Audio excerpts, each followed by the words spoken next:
歡迎返到嚟日常研究部。講真，養得貓嘅邊個唔想做佢心目中嘅唯一啊？但現實往往係明明全家得你一個，每日準時餵糧、鏟屎、供奉最貴嘅罐罐，但隻貓呢，偏偏喺你忙住做嘢嘅時候，佢就跳去嗰個淨係識得坐喺梳化睇電視，毛都冇幫佢梳過嘅人對大髀度啊！又或者你養咗佢成幾年啦，平日點都黐到你實，但自從你結咗婚或者有新室友搬入嚟，佢喺短短1個月就變心啦，唔係走去同人散嬌就係反肚，對你反而變得客氣，仲開始有啲疏離。今集我哋就嚟同大家傾下，到底貓對感情係點諗㗎？究竟唯獨對某一個人好係佢哋嘅本性，定係只要遇到個更啱 feel 嘅人，佢哋可以話變就變？記住睇到最後啊！我哋呢個頻道主要係探討生活同寵物嘅有趣話題，有你哋嘅支持，我哋至可以持續向前。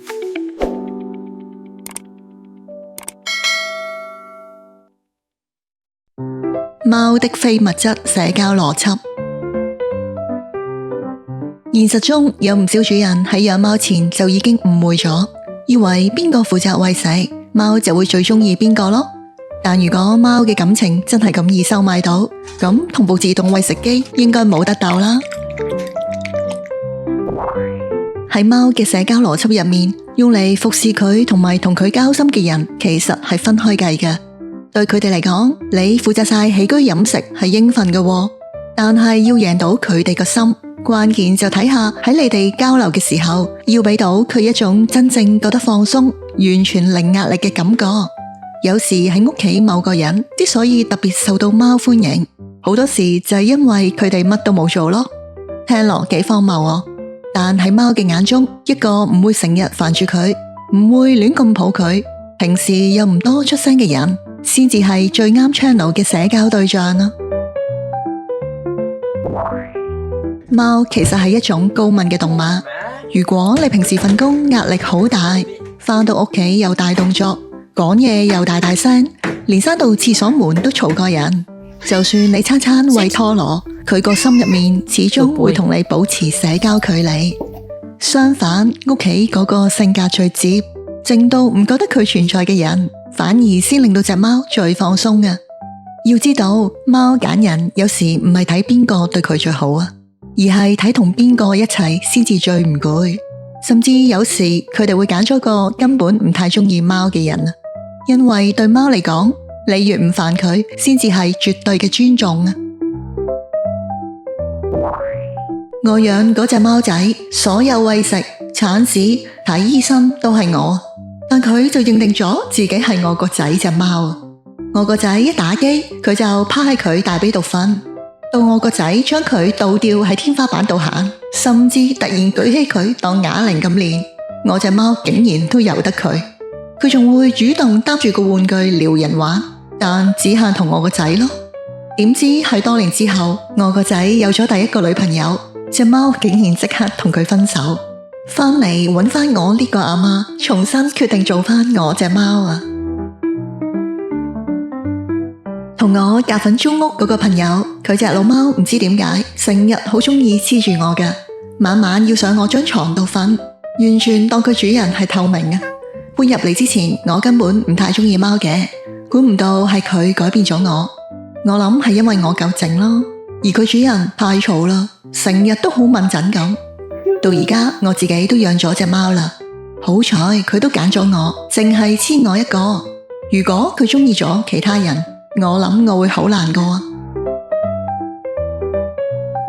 你睇，我只係帶咗我隻貓出去探下朋友，出咗去1個鐘啫，佢就已經俾面色我睇啦。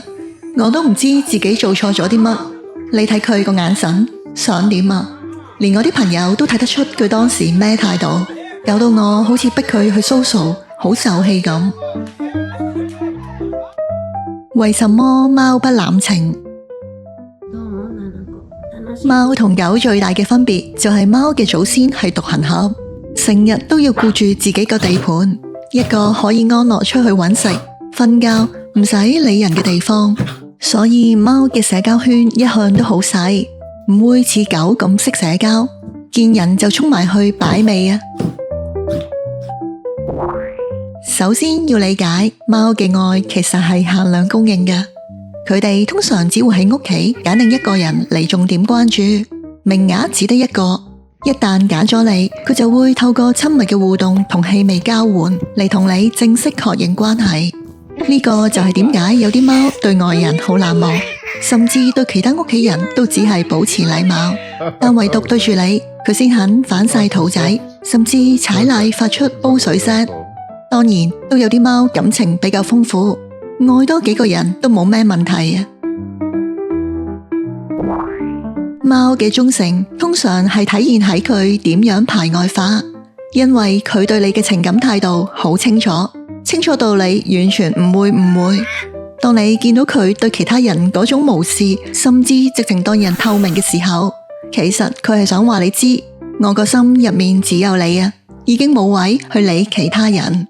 呢種完全唔攬情，淨係對你一個好嘅態度，先至係貓最令人中毒嘅地方啊！喺結婚前，我同我隻貓相依為命，因為佢係被遺棄嘅。收養嘅時候，佢特別細隻啊。佢最初只係肯黐我一個，過咗幾年先肯分翻少少愛俾我老公啦。但我老公永遠都係後備咯。有時佢想爬上我度，我會特登推開佢，佢就會轉身搵我老公嚟攞安慰。如果我老公嗰日心情唔好，我就會故意咁做，等隻貓去陪下佢咯。不過佢最憎見到我同老公親熱，每次都會衝入嚟坐喺我哋中間啊！就算半個身壓住我塊面，佢都一定要守喺我身邊噶。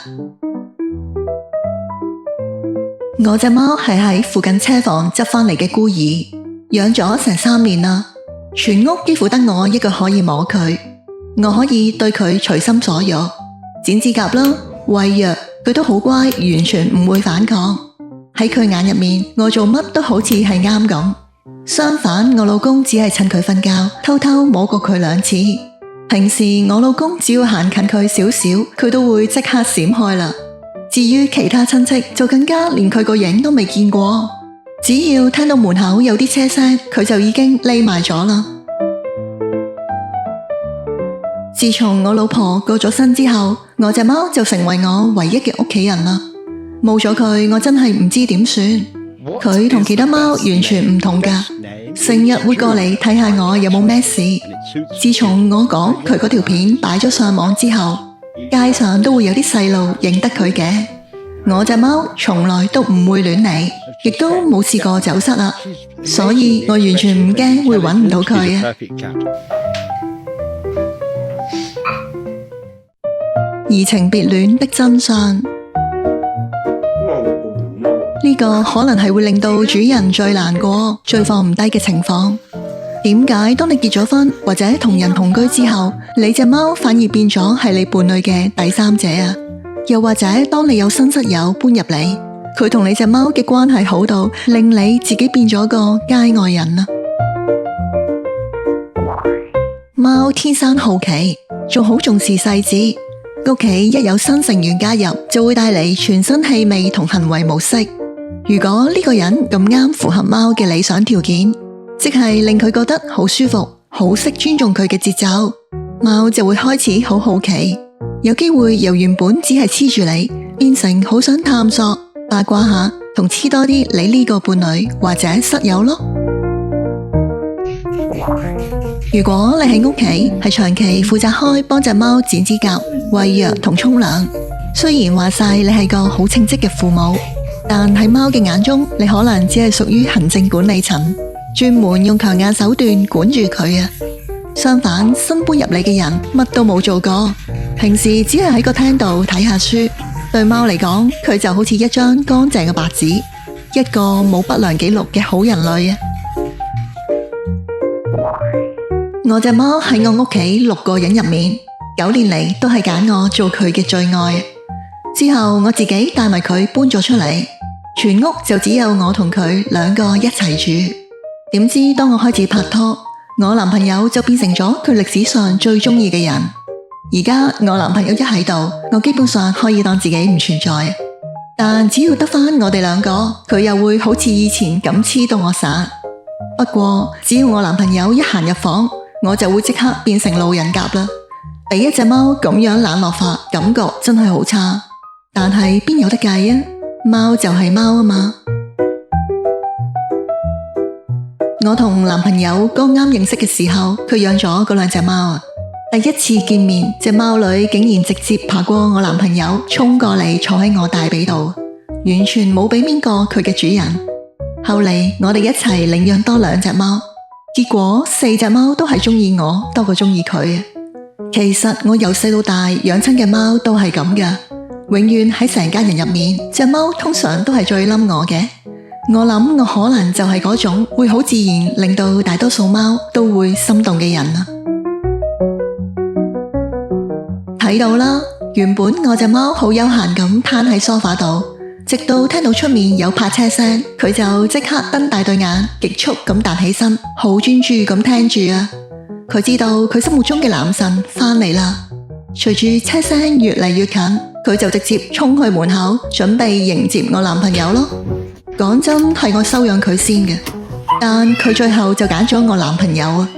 睇住佢哋咁甜蜜，我除咗好清楚自己只係個工具人，都冇嘢好講啦。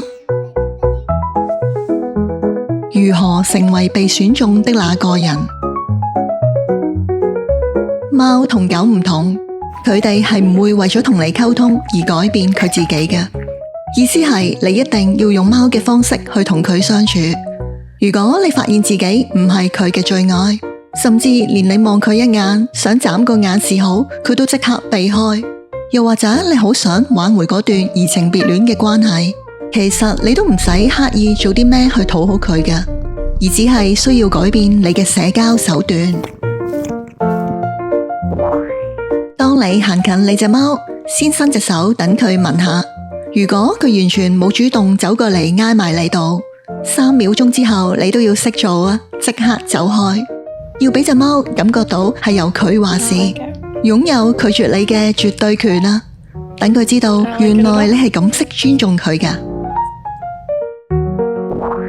如果屋企有2個人，你可以將剪指甲、餵藥、沖涼呢啲醜人嘅角色交俾另一半，而你就只係負責同佢玩同埋餵零食。呢招雖然係無賴咗啲，但係喺同貓打返好關係呢方面就真係好有效啦。你可能平時冇為意，貓其實最中意嗰啲好識睇佢眉頭眼額嘅人啊。當佢對耳仔喐一喐，你就即刻停手唔好摸啦。當佢對眼望住件玩具，你就即刻拎起逗貓棒撩佢玩啦。呢種同步感會令到你隻貓覺得，哇，你都幾知我諗咩喎。呢份心靈相通嘅威力，比起俾幾多罐罐仲實際啦。疫情期間，我每日都要追住隻貓餵2-3次藥。話晒佢做過2次大手術，周身病痛啊。點知佢個病好返之後，連咩感情都冇晒啦。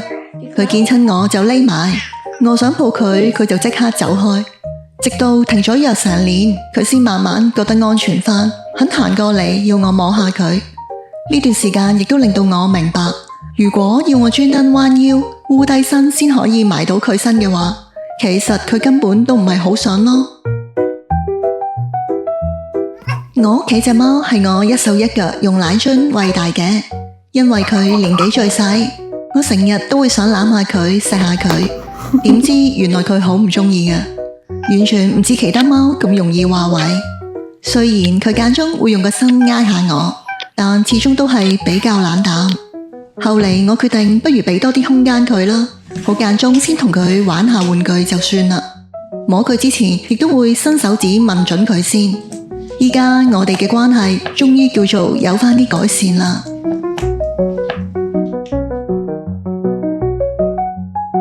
有位女主人分享，佢隻貓性格好倔強㗎，當初見親佢男朋友，幾乎一見面就主動攻擊，結果佢男朋友用咗幾個月嘅時間去軟化佢啊。例如會喺隻貓面前播貓片表忠啊，證明自己都係貓友嚟啊。又會成日餵嘢俾佢食，甚至情深款款咁唱歌俾佢聽。最後女主人隻貓終於俾佢嘅誠意打動咗，依家甚至願意同佢一齊瞓覺添。